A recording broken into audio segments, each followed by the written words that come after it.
So just to give you a little bit of information on who we are and what we do, we are a collaborative initiative to develop, align, and elevate regional efforts to conserve and restore natural areas for ecological, economic, and social benefits to and in the surrounding Maricopa County area. And this includes within the cities too, and the small natural areas. We care about all of the spaces that people enjoy. So currently, our staff consists of me as the program director, Marisol Ortiz as the engagement coordinator, and we have Kim McCue, our chief science officer. And then we have our steering committee, which is run by different organizations. Right now we have the Desert Botanical Garden, which is the hosting organization for CAZCA, Maricopa County Parks and Recreation, McDowell-Sonoran Conservancy, Arizona Game and Fish, White Tank Mountain Conservancy, Tonto National Forest, and then City of Phoenix Parks and Rec. And so CAZCA came out of the 2012 strategic planning for the Desert Botanical Garden, where people wanted to reach outside of the garden walls in order to help with conservation of natural areas and ecosystems within the Maricopa County area.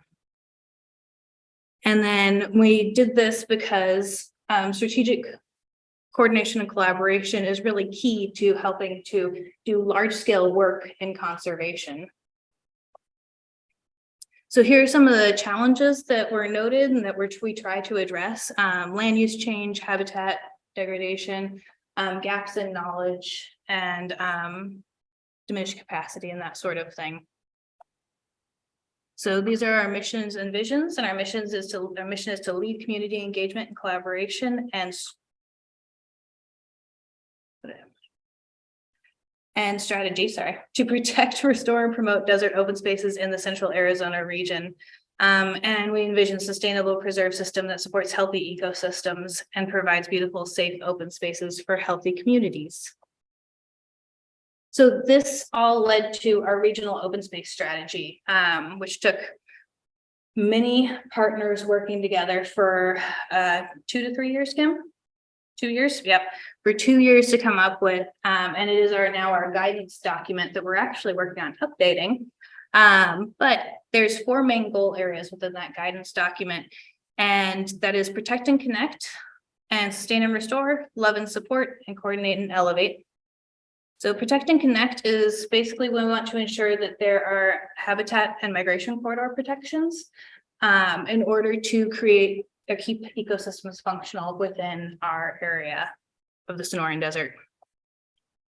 An example is the green print, which I'm going to talk about a little bit later too, but it's our natural infrastructure viewer. So goal 2, sustain and restore, and this is all about sustaining and restoring ecosystems and making sure that they are functional. And so we're making sure that there's a supply of genetically reliable plants as an example of this. Love and support is all about education and outreach. And we want to make sure that there's people out there that care and that they continue to care and that they will pick up this work in the future. And so developing outreach initiatives to teach the public about their natural spaces and environmental ethics, responsible recreation, things like that. And then finally, coordinate and elevate.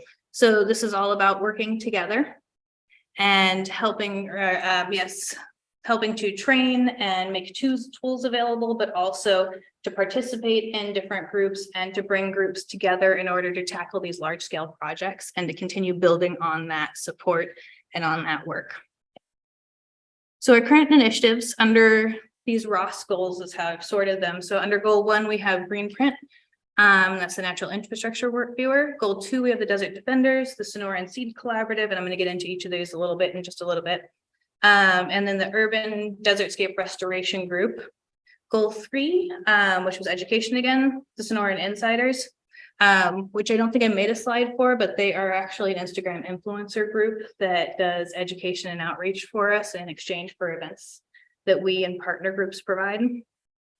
And then goal 4, under this, we participate in different collaborations and we reach out to new groups and try to incorporate as many voices as we can. Here's some examples of the collaborations, but also we're a part of the heat work group as well, with Sustainable Cities Network. There we go. So Desert Defenders, basically, they are a group that does community science initiatives for mapping invasive species. They also do invasive species removal and removal and research. And they also do public education. This is a little bit to the edge of what you all do, but it should matter because invasive species are a contributor to wildfire and therefore a contributor to bad air quality. And we've seen them all over the place this year because of the rain. The Sonoran Seed Collaborative is all about ensuring access to the native plant materials that we need for restoration, but also for initiatives like doing plantings and doing tree plantings and that sort of thing. This is a group that was very active for a pilot project, and now we're kind of getting it rolling again. So we just finished strategic planning on it and are working on setting up our meetings to start tackling some of our goals for collections, propagation, education, that sort of thing. And then finally, Greenprint. So Greenprint is a green infrastructure and a natural resource viewer. It is free. It's publicly available. All you have to do is make a login for it. There's a lot of different layers in it, but for example, so there's habitat corridor, water resources, and heat, and it also has data down to the parcel. A lot of it has been updated in the past year. There's still a couple different layers they're working on updating. So this is one of the examples, the ensure habitat integrity. So this outlines how important an area is to ensure that that habitat stays functional, including migration corridors. This is the protect water resources map, which I'll actually come back to again later with an overlay. So this shows how important different water resources are in terms of levels of protection and what we need. And then we have the mitigate heat risk analysis, and this identifies populations that are most vulnerable to extreme heat. So the heat risk analysis is one of these layers. Like I said, this is the heat vulnerability index, actually. So this is a combination. It's calculated by heat sensitivity and heat exposure in order to determine how vulnerable an area is. And this is, like I said, down to the parcel. You can zoom in as much as you want. And then I also have here the heat island layer combined with a tree canopy so that you can actually look and see where are their heat islands and are there trees there, and is that something that we can go in and do something about right now and help to mitigate that heat island. And then finally, so we have protect water resources pulled up here with conservation levels of protected land, so you can see how well protected the landscape or part of the landscape is in comparison to how much we need to protect this water resource. So when we're looking at development and that sort of thing, we can say, you know, what needs to happen here to ensure that we have water in the future and that we have these open spaces in the future that'll help with the recharge of the aquifers and all that stuff. Yes. The QR code that you have on that slide. That now. It'll take them to CAZCA.org/green-print/. I figured that'd be easier than having people write down the URL. So yeah, and then actually if you go into the viewer, it'll actually take you to the Trust for Public Land webpage. They host it for us, and they do the updating for us as well. And they were one of the founding partners of establishing it and putting together all the layers and all that stuff. So finally, the last one I'm going to talk about today, the Urban Desertscape Restoration Group. So we were brought together actually by an HOA that called me and another employee here and asked for help removing the grass out of their community.